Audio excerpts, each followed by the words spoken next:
Ravi de retrouver pour ce nouveau numéro du Dessous des cartes. On commence avec cette vue panoramique de Shanghai, ses gratte-ciel impressionnants, ses 27 millions d'habitants, sa zone portuaire la plus importante de la planète. D'après le GIEC, Shanghai ferait partie des villes les plus vulnérables à la montée du niveau des océans, courant le risque d'être inondé, voire d'être submergé à certains endroits, de quoi fragiliser les ambitions de puissance de la Chine de Xi Jinping. Nous avons voulu nous intéresser à cette montée du niveau de la mer qui s'accélère, qui ne va épargner aucun continent dans les années à venir, avec des conséquences dramatiques bien sûr pour les êtres humains, les paysages, les économies d'un nombre important de régions du monde. Alors de Shanghai aux Hauts-de-France, de la Nouvelle-Orléans aux îles Tuvalu en passant par le Nigeria, nous allons sillonner les régions à risque du globe en regardant aussi les moyens déployés par les États pour tenter d'éviter le pire. Sortons nos cartes. Selon le groupe d'experts intergouvernemental sur l'évolution du climat, ou GIEC, le niveau moyen des mers et des océans a augmenté de 21 cm entre 1900 et 2020, avec un rythme qui ne cesse de s'accélérer.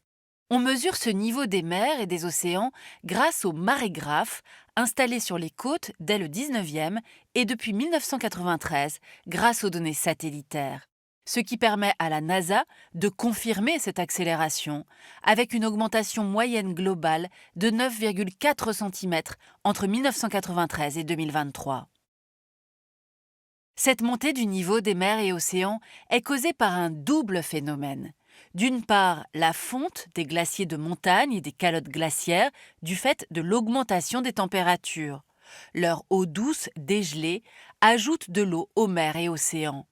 D'autre part, les mers et les océans se dilatent, toujours du fait de la hausse des températures. Comme tous les liquides, sous l'effet de la chaleur, les molécules d'eau se séparent et prennent plus de place. L'eau gagne en volume, ce qui entraîne une hausse de son niveau. Alors voyons maintenant comment ce phénomène est mondial, mais n'est pas uniforme. On voit sur ce globe l'évolution de la hauteur de la surface des mers et des océans entre 1993 et 2023. Elle est plus élevée ici en rouge au large du Japon, alors qu'elle est moins prononcée sur la côte ouest du continent nord-américain, tandis que la côte atlantique et le golfe du Mexique sont tout particulièrement touchés. C'est là que se situe la Nouvelle-Orléans, la ville américaine la plus concernée par le problème. On se souvient de l'ouragan Katrina en 2005 qui a inondé 80% de la ville et fait plus de 1800 morts. Depuis, 560 km de digues, de barrières et de murs ont été construits autour de la Nouvelle-Orléans et de sa périphérie. Ces aménagements ont fonctionné lors de l'ouragan Aïda en 2021, mais leur efficacité n'est pas garantie à long terme.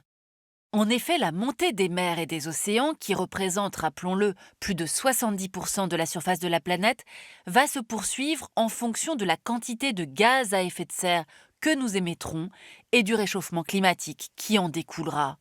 C'est pourquoi le GIEC a évalué la future élévation du niveau de la mer selon 5 scénarios. Nous utiliserons ici le scénario dit intermédiaire, avec un réchauffement estimé à 2,7 degrés d'ici 2100, qui prévoit une hausse de 71,8 cm en 2100 par rapport à 1900. Notons que ce scénario ne serait possible que si les pays suivaient les engagements pris en 2015 dans le cadre de l'accord de Paris. Là encore, on le voit, la hausse ne sera pas uniforme, particulièrement importante au nord des Philippines et toujours dans le golfe du Mexique. Les conséquences de ces hausses sont multiples. Certaines zones côtières seront inondées de façon permanente, tandis que d'autres seront submergées temporairement lors des marées hautes. Cela entraînera la salinisation des stocks d'eau douce, l'érosion accélérée des littoraux, la destruction des écosystèmes côtiers et des infrastructures, réduisant l'espace vital ainsi que les ressources en eau et en nourriture des populations. De plus, la température plus élevée de l'eau conduira à des catastrophes naturelles de plus en plus violentes. On l'aura compris, la montée des eaux sera donc l'une des conséquences majeures du dérèglement climatique dans les années à venir pour les êtres humains. Et même si différents scénarios sont possibles suivant l'engagement des États, on peut d'ores et déjà faire un tour du monde des situations et des stratégies d'adaptation mises en place, vous allez voir, dans quelques pays. La hausse du niveau des mers et des océans constitue une menace majeure pour les pays abritant des régions côtières situées à moins de 10 mètres au-dessus du niveau moyen de la mer, ce que l'on appelle les Low Elevation Coastal Zones. Ces zones concentrent 11% de la population mondiale et 14% du PIB mondial. Parmi les pays abritant ces zones, la menace est plus importante pour les petits États insulaires en développement, notamment dans le Pacifique Sud. Prenons l'exemple des Tuvalu, composés uniquement d'atolls et d'îles récifales. Fongafale, le plus grand îlot de l'atoll de Funafuti, concentre 63% des 11 500 habitants des Tuvalu sur 1,6 km². Aujourd'hui, 46% du bâti situé au centre de l'îlot est déjà sous le niveau de la mer. Ainsi, les Tuvalu pourraient devenir l'un des premiers pays au monde à disparaître à cause du changement climatique. Un projet est destiné à surélever et agrandir l'îlot de Fongafale. Pour le réaliser, un ministre des Tuvalu a requis des financements internationaux, annonçant que les îles voulaient devenir la première nation dématérialisée dans un espace virtuel afin de conserver son histoire, ses langues, ses traditions et ses services publics, à défaut de survivre. Parmi les autres pays aux régions côtières de faible altitude, la menace est plus importante pour ceux qui abritent des mégapoles sur leurs côtes. Shanghai en est l'exemple le plus marquant, car c'est l'une des principales zones à risque du monde, on l'a vu. En plus de ses 27 millions d'habitants, elle abrite le premier centre financier chinois et le premier port à containers du monde. Dans le cadre du scénario intermédiaire du GIEC, la quasi-totalité de la mégapole sera concernée par la hausse du niveau de la mer et les inondations annuelles en 2050. Alors, pour s'adapter au risque d'inondation, le gouvernement municipal construit des digues et applique le concept de ville-éponge. Ainsi, dans le nouveau quartier de Lingang, au sud-est de la ville, les rues sont équipées de matériaux pouvant absorber l'eau. D'une façon plus globale, la Chine est l'un des pays les plus exposés à l'élévation du niveau de la mer, avec un littoral de 18 000 km, sans compter les îles. C'est aussi l'un des plus vulnérables, car plus de 40% de la population et 60% de l'industrie sont situés dans des zones côtières de faible altitude. La Chine est le premier pays en termes de nombre d'individus exposés à un risque d'inondation annuelle en 2050, avec près de 59 millions de personnes. Vient ensuite le Bangladesh, où ce sont 22 millions de personnes qui pourraient être exposées à ce risque, puis le Vietnam, l'Inde, la Thaïlande, l'Indonésie, les Pays-Bas, le Japon, la Birmanie et les Philippines. On le voit, la montée des eaux aura des effets plus importants en Asie, mais dans cette liste, il y a aussi un pays européen sur lequel on va s'attarder, les Pays-Bas. Aux Pays-Bas, voici les territoires qui pourraient se situer sous le niveau de la mer et celui des inondations annuelles en 2050, dans le cadre toujours du scénario intermédiaire du GIEC. Le pays est devenu un pionnier dans le domaine de l'adaptation à la montée des eaux depuis les inondations de 1953 qui avaient fait 1800 morts. S'en est suivi le plan Delta, destiné à rehausser certaines digues et à en construire de nouvelles. Un ouvrage majeur est le barrage de l'Escaut oriental, inauguré en 1986 et qui s'étend sur 9 km. Ces 65 piliers sont dotés de glissières qui se referment en cas de grande marée ou de tempête.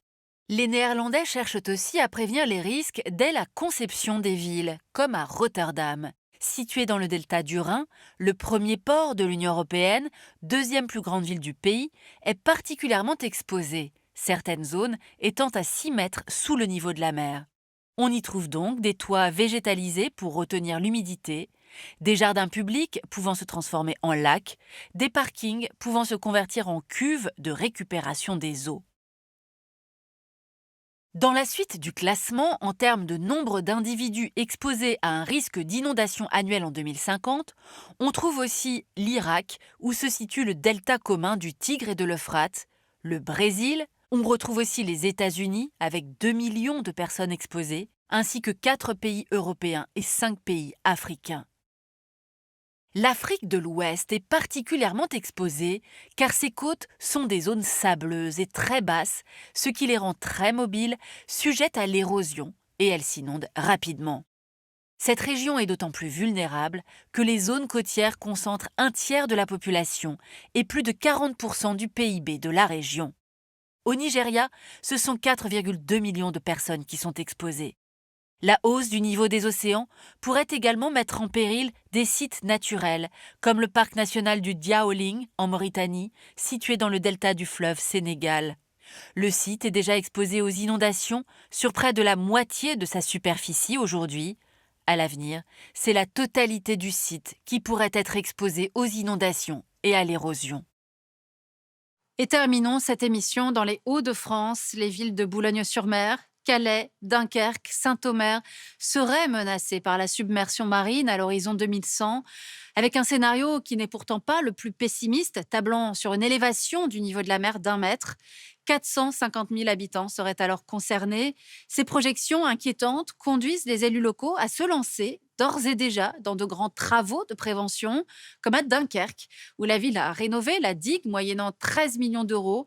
Mais combien d'années encore sera-t-elle suffisante si nos émissions de CO2 ne baissent pas davantage? Ce qui reste bien sûr possible si la volonté politique et citoyenne se fait plus forte. Pour aller plus loin, l'un des ouvrages de ce grand spécialiste de la mer, Cyril Coutançais, qui co-signe avec Guillemette Crozet La mer, une infographie chez CNRS Éditions. Ainsi s'achève ce nouveau numéro du Dessous des cartes. Rendez-vous bien sûr la semaine prochaine, même endroit, même heure.